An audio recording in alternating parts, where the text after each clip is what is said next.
Chaos erupts here in LA County. Widespread immigration raids triggering protests from Paramount to downtown. And tonight, an unlawful assembly has been declared as President Trump announces he will be deploying thousands of National Guard troops here to Los Angeles. Hello, everybody. Welcome to the News at 10. I'm Rick Chambers. Yep.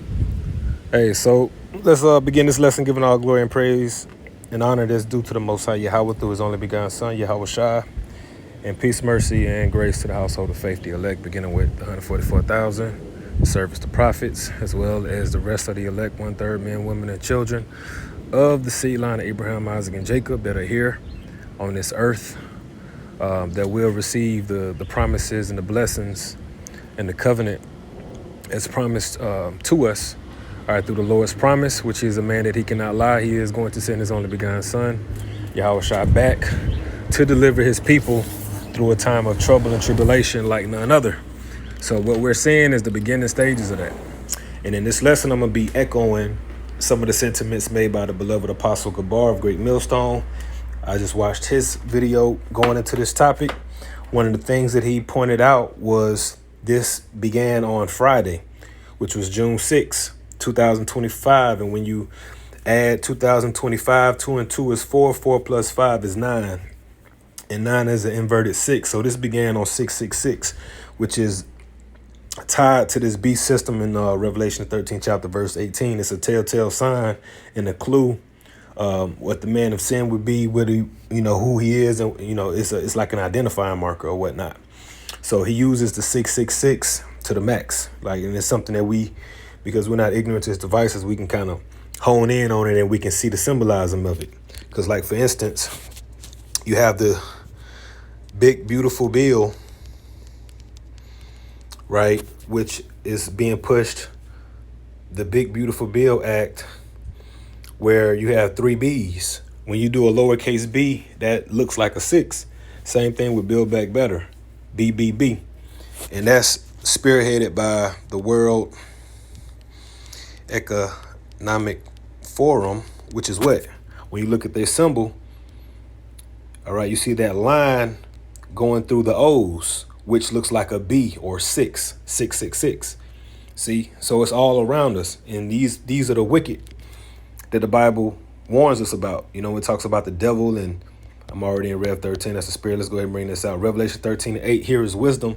Let him that have understanding count the number of the beast, and those that have understanding are the elect. Beginning with the prophets. They've been given a great deal of understanding to see these things and understand and believe these things and be able to tie it to the scriptures. Because you have people like Nations Conspire Channel, used to be known as a Call for Uprising. He's very good at pointing out everything that they're doing and literally calling it out play by play, but he can't marry it to the scriptures accurately. He can't break down the beast system, the different kingdoms, Esau, Jacob. He can't break those things down, but the prophets have been given understanding to be able to marry this to the scriptures and make edification and sense of it all. So it says, for it is the number of a man, right? Esau, Edom is nothing but a man. Even though he's been given a great sword and great power, he's still a man. It says that his number is 636, which is 666, right? So, again, this started on June 6th. As Elder Apostle Gabar brought it out, it began on Friday the 6th, 6/6/2025, which is 9, which is an upside down 6. And these people are using, as he brought out in his lesson, they have the Order Abkeo. They make things happen to get the reaction to come with the solution. So let's look at a little bit.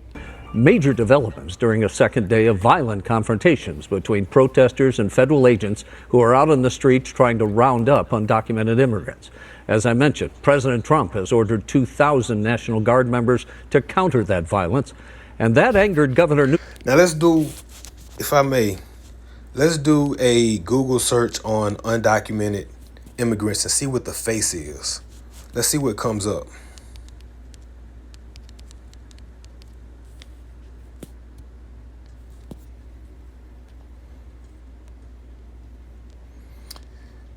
Now, when you see undocumented immigrants, the face is so-called Hispanics. Even though you got, I be seeing a bunch of Africans over here. Africans, you got Haitians, You got, you got, this is a, land of all persuasions, but the face of undocumented immigrants are so-called Hispanics. Undocumented, unafraid. Let's see what they look like. So-called Hispanics, which these are the 10 tribes in 2nd Esdras 13th chapter that came over here after leaving the Assyrian captivity, which that's a point I want to bring too, because the first ones that the Lord visited were the northern kingdom, who were hella off and hella idolatrous first when you go into the history of when they started following after Jeroboam. Matter of fact, let's get that, get a little bit of that history. Is it first? I think it's First Kings. So First Kings. Let's check. The kingdom divided. And I want to get the New King James Version. So this is First Kings 12.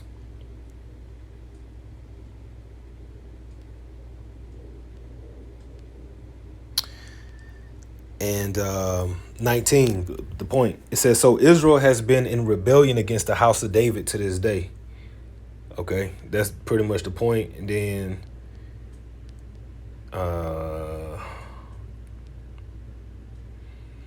you got the divide.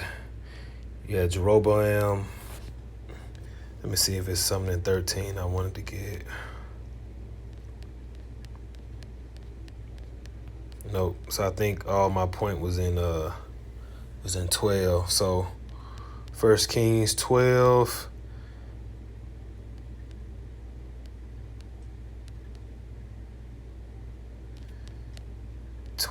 And well, anyway, the point is Jeroboam was, look, you see here, Jeroboam built Shechem in the mountains of Ephraim and dwelt there, and he went out from there and built Penuel. And Jeroboam said in his heart, now the kingdom may return to the house of David. If these people go to offer sacrifices in the house of the Lord at Jerusalem, then the heart of this people will turn back to their Lord, Rehoboam, king of Judah, and they would kill me and go back to Rehoboam, king of Judah. And he didn't want that, right? And when you jump down 31, he made shrines on the high places and made priests from every class of people who were not of the sons of Levi. So he made priests out of all the tribes outside of Levi. Okay, and then it goes on. Basically he led them into rebellion and idolatrousness. And that's when the Lord, when you jump up to 2 Kings, he ended up visiting. 2 Kings 27.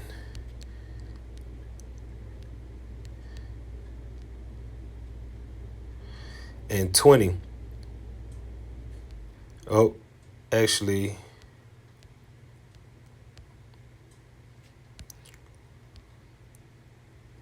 Second Kings and 17:18. Therefore the Lord was very angry with Israel and removed them from his sight. There was none left but the tribe of Judah alone. And how did he remove them? He stirred up the Assyrians. When we jump up to verse 5, now the king of Assyria went throughout all the land and went up to Samaria and besieged it for 3 years.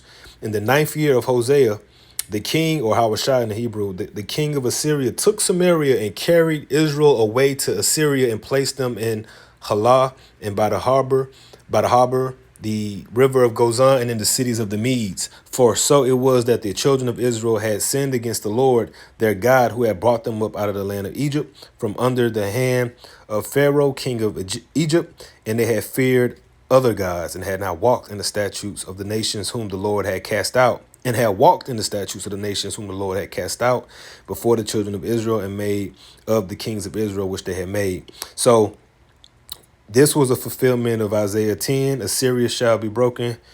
Isaiah 10 and 5, arrogant Assyria also judge.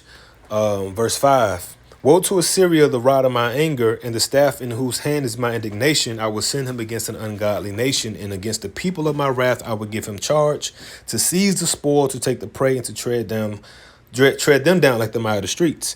Yeah, which in this chapter, he basically saying how he raised up the Assyrians But don't get it twisted. The Assyrians were going to get got too, because he still wasn't dealing with them like that. You know, he just used them to punish us for our sins, which is where I'm going at is that's what's being stirred up in the spirit. The Lord is stirring up Esau to come after the northern kingdom, the northern tribes first, and then it's going to trickle to the south, to the southern kingdom, so-called Negroes and Haitians and West Indians. You know, we all classified as black people, but yeah, it's going to come to us too. Newsom, who said that the move was purposely inflammatory and will only escalate the tensions. We've got team coverage tonight of these raids. KTLA5's Lindsay Pena is in downtown LA. Sky 5 is over the situation as well, but let's go to Chris Wolf. He's in Compton tonight where the clashes first erupted earlier. Chris? Rick, unrest in Southern California continues tonight with more clashes between protesters and federal agents and deputies and police over expanding immigration operations. Take a look at the scene behind me. This intersection here in Compton has been the scene of several street takeovers, so it is a hotspot for activity. We've seen continual fireworks going off. The police chopper is overhead. Now President Trump says he is sending the National Guard to this region. Last night we were in downtown Los Angeles, as many viewers may remember. Earlier today we were in Paramount, now Compton, all volatile locations. All right, Jeremiah 30:7, alas, for the day is great that none is like it. It is even the time of Jacob's trouble, but he shall be saved out of it. Yep, so a time of trouble like none other has to happen for what? For us to be saved out of it via the remnant of our nation. Verse 8, for it shall come to pass in that day, saith the Lord of hosts, that I will break his yoke from off thy neck and will burst thy bonds, and strangers shall no more serve themselves of him. Now, who has a yoke upon our neck? Now, when you go Google a yoke of iron, what comes up is the yoke of iron that was placed upon the Negroes via slavery. But the same yoke is on us. It's just not physical anymore. It's not, you know what I'm saying? It's not this physical. Shalom. Forgot about this channel. I think it's Apostle Hard too. But it's just not physical anymore. But they still have a yoke on us via all the contracts, via the Social Security card, the birth certificate, driver's license, employment, red line in Section 8, debts.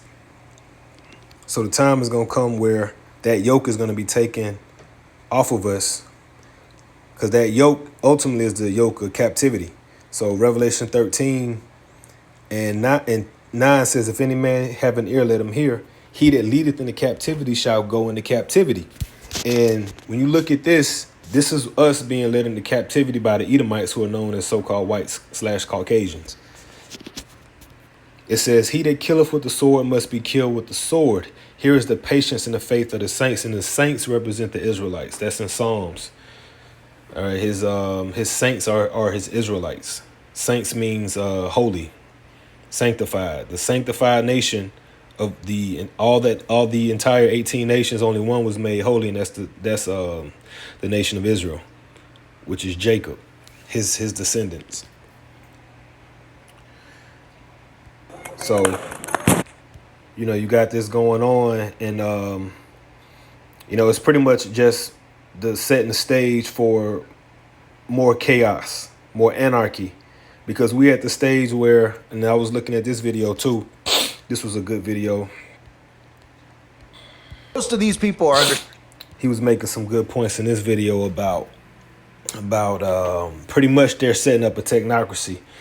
So what the global elites have been doing is have been creating this big wedge of division between both parties, Republican and Democratic, so that people will be more open and receptive to a solution of an artificial AI type party or type situation as a solution to all the problems. And, you know, you can watch this video or whatnot, because I'm probably not explaining it as well as he did. But He brought out some good points and some good references showing that I think it's Elon Musk. They're saying that we need pretty much a AI system, an AI political party where it won't be.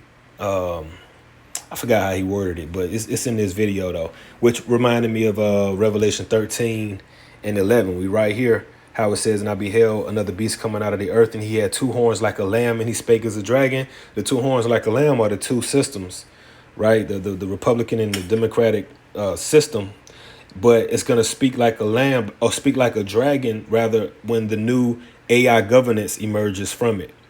And if you're familiar with the Purge movies, that reminds me of the new founding fathers, because the new founding fathers was like the new way after the old world, the old system, Republicans, Democrats voting, that type of situation. So the AI governance is going to be a part of it. This system speaking as a dragon, because it's not going to be emotional. It's going to be prejudice. It's going to be systemic, and it's going to pretty much have an eye on everything that everyone is doing, because all of our data will be merged on the grid. And the AI is going to have access to everything in real time, and it's quick and it's moving very rapidly. So this is just something I wanted to touch on, and I pray that this was making sense. And I'm gonna go ahead and close out there, man. I'm gonna go ahead and watch some more things and keep paying attention. And Lord willing, we cover through this anarchy, because it's gonna ramp up, because people ain't got nothing to lose anyway, and all it take is more and more propaganda to fire people up. More and more people getting snatched up and raided. Just all out evils, because that's what the prophecies are about. And that's why anybody coming out this book, if you ain't talking about evils at all, you don't know what you're talking about. Jeremiah 28:8, the prophets that have been before me and before thee of old prophesied both against many countries and against great kingdoms. I said against like Apostle Gabar, against great kingdoms of war and of evil and of pestilence. Did not Jeremiah and them prophesy against the Babylonians? Right? Was there not prophecy against the Roman Empire, against Esau, against the Egyptians? Did Moses not prophesy against Egypt? And he was a prophet. So, that's the spirit of a prophecy. To prophesy against great kingdoms, because great kingdoms have been set up by the Most High through His only begotten Son, and it's through the Most High and His only begotten Son that these kingdoms are going to come down. So that's the duty of real prophets, is to speak on these kingdoms and address them, because the Lord ain't going to allow these kingdoms to flourish forever. That's why they don't. So with that, I'm going to go ahead and close out. Lord willing, this was edifying. On to the next one.